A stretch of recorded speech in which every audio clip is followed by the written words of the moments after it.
জানেন কি, মহাদেব শিব রাজ মুকুট নয়, নিজের শরীরে মেখে থাকেন ভস্য মানে ছাই। অন্ধকার শ্মশান, চারদিকে আগুনের আলো, আর সেই আগুনের মাঝেই ধ্যানমগ্ন মহাদেব শিব। একদিন দেবতারা প্রশ্ন করলেন, হে মহাদেব, আপনি স্বর্গের ঐশ্বর্য ছেড়ে কেন এই ভস্য ধারণ করেন? শিব নীরবে চোখ খুললেন। তিনি মুঠো ভর্তি ভস্য তুলে বললেন, যা কিছু মানুষ নিজের বলে ভাবছে, একদিন সবই এই ছায়ে পরিণত হবে।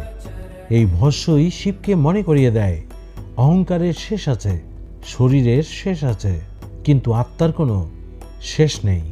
তাই মহাদেব ভস্য মেখে থাকেন, যেন মানুষ ভুলে না যায় জীবনের শেষ সত্য এই এক মুঠো ছাই।